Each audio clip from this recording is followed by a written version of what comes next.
Alright, so here for part 3, and that is going to be all of the steps you need to take for different amounts of ounces in your stack. So I'm going to start here with the 50 ounce stack. So you just begun not too long ago, but you're getting a decent stack together. 50 ounces and what you need to do. First of all, you really want to invest in some kind of protection for your silver at this point, because you got over 3 pounds, and if you're collecting in troy ounces, which you should be, then you'll have over 3.5 pounds, which really translates to a decent robbing opportunity, because 50 ounces is worth, 50 troy ounces worth probably over $1,000 in bullion form. So at this point you definitely need to really invest in some kind of protection. You don't have to get like a $10,000 wall safe that's like hidden behind all this crazy stuff and has like passcodes and stuff.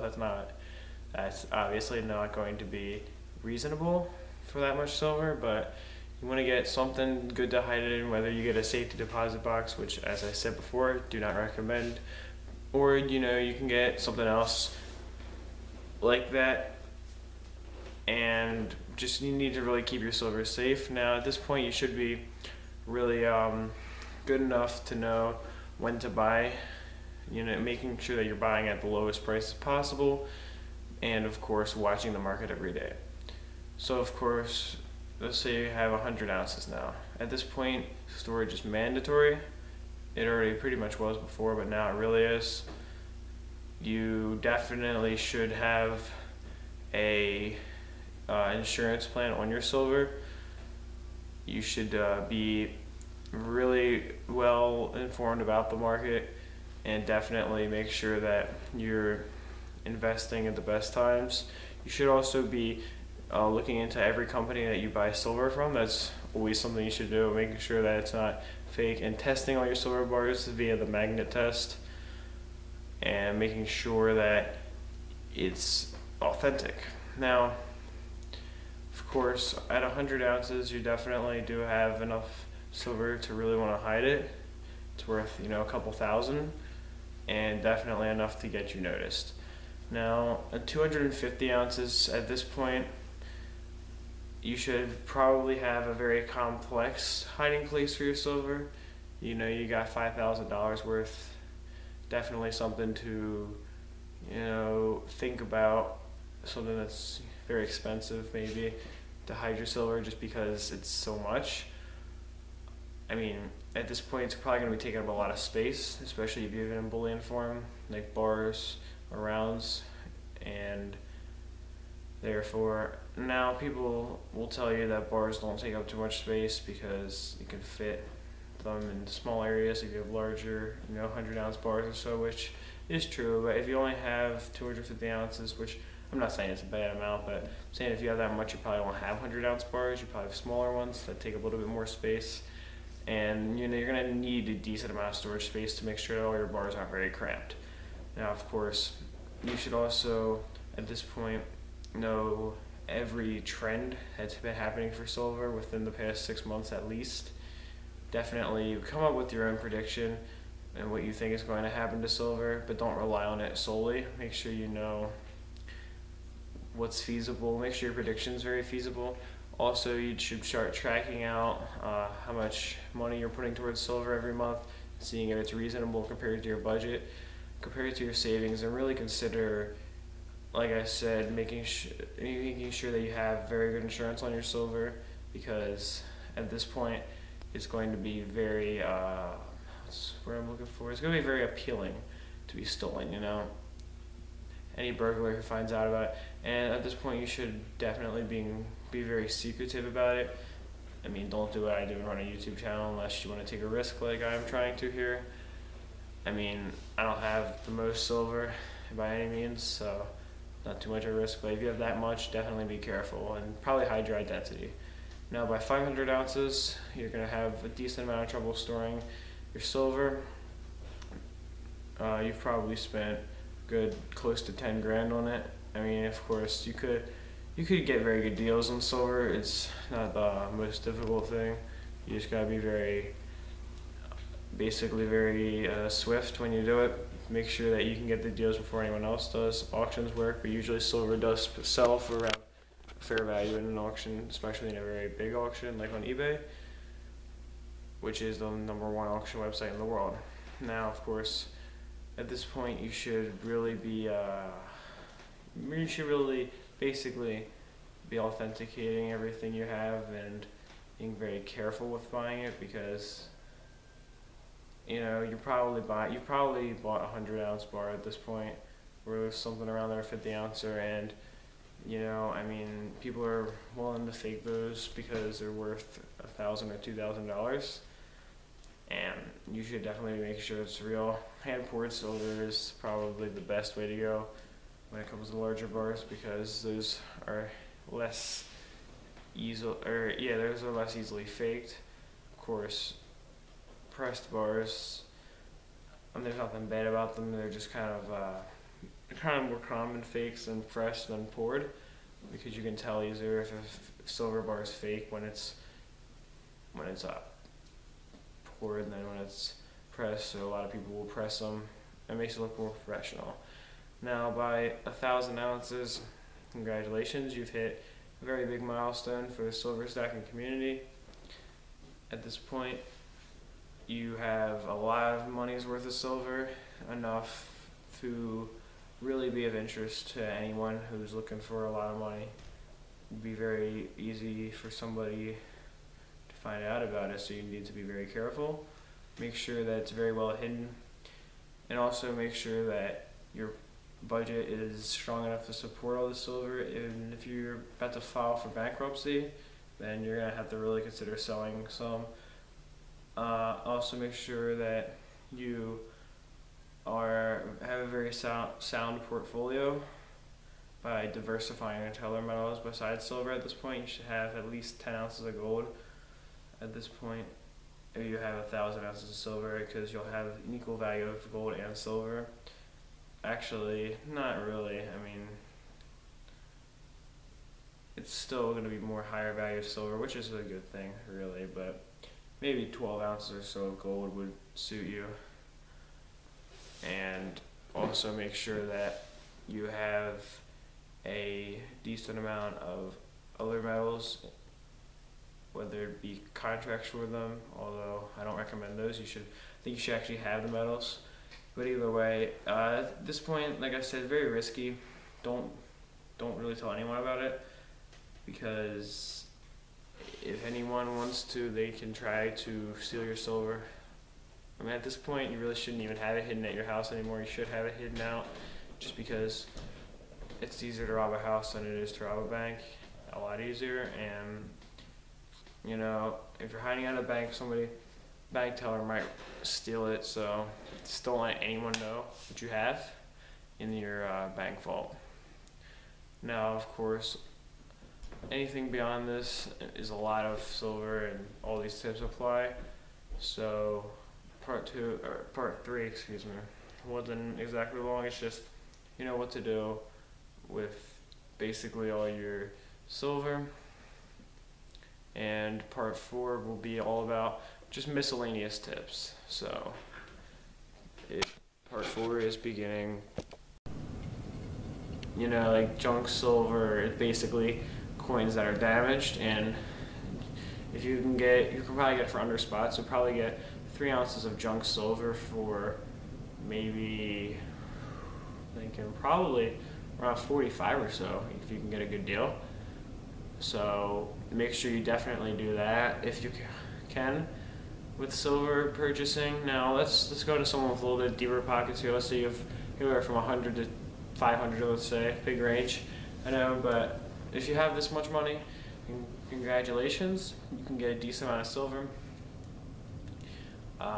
I'd say probably if you have $100, you can get a 100-gram bar, and I'm thinking here, maybe another ounce or so. mean, I don't know, you can probably get a decent amount of silver though with that kind of money. I mean, I know you can get a decent amount of silver. You can probably get 5 ounces or so.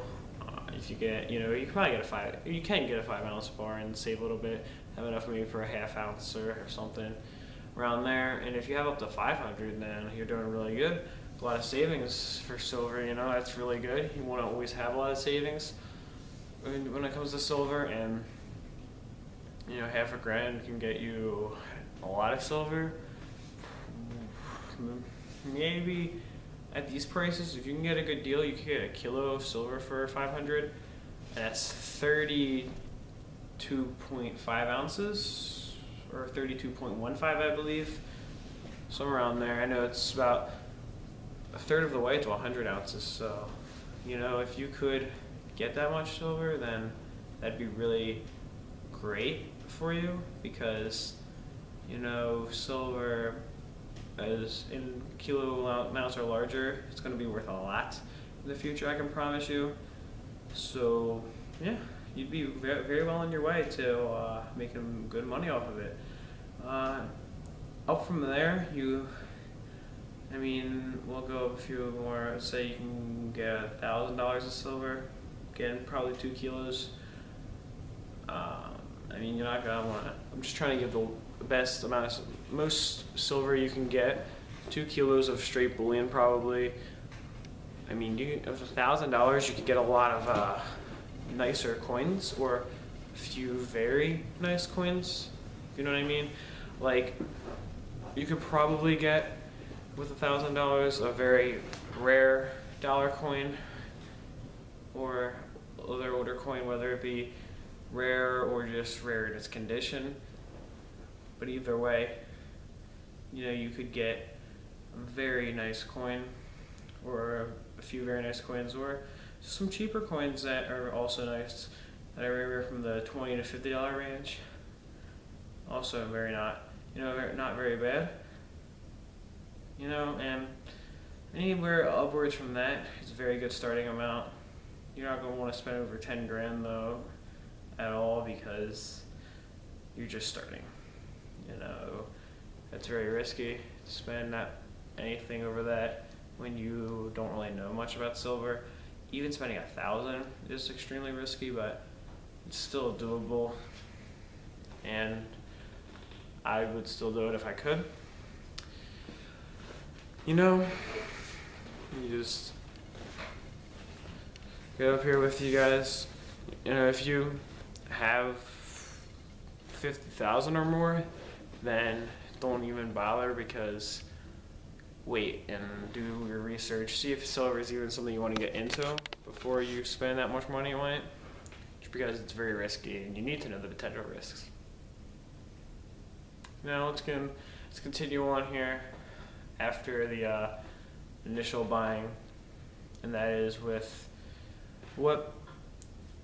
why silver should be a priority to you if you're just starting. Now, like I said just moments ago, if you have a lot of money, don't bother spending it all on silver, but it's still a good investment opportunity, still a good risk to take if you're willing, if you're willing to spend a decent amount, especially. I say a golden range of 500 to 1,000 in the beginning, and silver should be really a priority, because it's needed by humans. It's the metal that's the basis for almost everything we use, everything, electronical or just in that range is silver. This very camera is silver, and therefore it should be a very high priority for you to get, because basically what I'm trying to say here is, since silver is so needed, it's always going to go up. And if you look at the ratio of silver to gold compared to the price ratio with the availability ratio, you'll notice something very interesting. The price ratio, let me drop this on you, is probably about 1 ounce of gold for every 80 ounces of silver, I'd say, because an ounce of gold's about 1,400, and 80 ounces of silver is about 1,400. So they're about the same. You can get close to 100 ounces for the price of just 1 ounce of gold, which is crazy, but you might think, well, gold's just worth a lot. But if you think about it this way, here's the availability ratio. Now, you might be surprised by this, but for every 1 ounce of gold mined, there's only 12 ounces of silver mined. And that doesn't only apply to the mines, but it applies to how much is left on the entire planet of the Earth. So one of two things is happening here. And I can already tell you which one it is, but the only two things that could be happening is either gold is being massively overvalued or silver is being massively undervalued.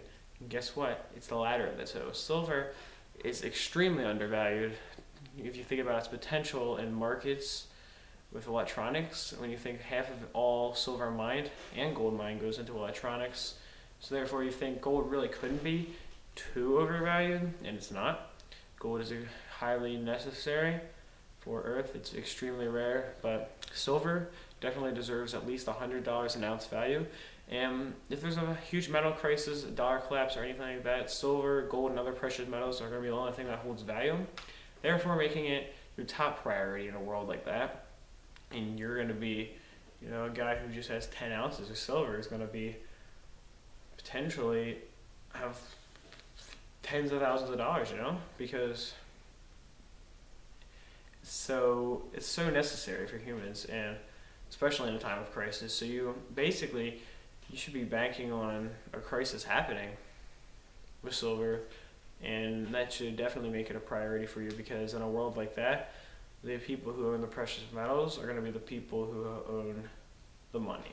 Now, another thing, if you are one of those people I talked about, like myself, where you have only maybe $50 or so to spend on silver, then you're in luck, because I'm about to explain here how you can get silver, more money for your silver. Sorry, that's what I was trying to say.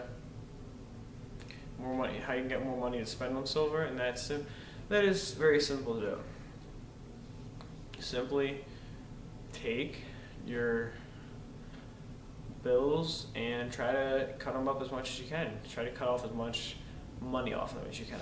I mean to say, say your phone bill is $400, then you're spending too much on your phone. If you only have $50 to spend on silver, because you should be making silver enough of a priority where you spend a decent amount of money on it. I'd recommend for a beginner, 1% of your savings should go to silver directly, and maybe 40% of all precious metal money spent should be on silver. Now you might be thinking 1% of my savings doesn't sound very significant, but if you have 50 grand, that's 500, and which is the golden range for that much. Now, not everyone does have 50,000. In fact, most don't, but you shouldn't be spending too much on silver is my point. And in any event, you definitely need to understand just how to save, basically, if you're going to be investing. Now, like I said, chop up bills, phone bills, let's say 400, right? Let's go back to that example. Definitely try to cut off as much of that you can. There's contracts that let you split your phone bill in half or whatever. Don't trust them. Just get something very basic. You don't need 10 cell phone plans or whatever. I mean, just get either a pay-as-you-go phone or just basically a basic landline and a basic cell line. Don't pay for more than you need if you're only talking on the phone maybe an hour a month. Don't be paying for unlimited data because you don't need it. You barely talk to anyone, And you may be thinking, well, I can afford it. Well, definitely always good to save. And this is not just silver advice, this is life advice, if you will, because saving is extremely important. There's also a lot of other bills you can chop. Water bills can be easily chopped up by not using as much water. Don't leave faucets running ever. That's also good for the environment. And you can get your electric bill down the same way by not leaving lights on. I mean, these lights are on, you might be saying, but I'm going to turn them off as soon as I leave the studio, if you will. not really much of a studio, but in any event, some light is good, but light's not necessary. Then don't leave it on. That's a really good way to chop your electric bill up. But there's other things too. Don't leave electronics running, and then you're gonna have to charge them later. Or don't leave them things that you plug on the wall charge it. Because that's not only going to waste electricity, bring up your bill, and harm the environment, but another thing is you're gonna have to spend more money on replacing those electronics sooner because they're gonna die faster. Just a little tip there. There's many other bills, like I said, you can cut. Those are just the easiest ones to cut down on. Insurance bills can easily be cut down on by, life insurance. You can lower your blood sugar, or, if you have like diabetes or something, then that's different. But if you have something where it's just you being basically unhealthy, then try to fix that. Try to get your insurance bills down, because that will definitely help you. And make sure you have a good credit score, of course. That'll help you with business deals and things like that if you want to get silver contracts. But in any case, there's other great ways to save as well. I'm just trying to name the most basic ones for you. And I hope you enjoyed this part 2. Part 3 will be on what to do once you have 100 ounces of silver or more, and all the risks involved. Alright, I will be back right now.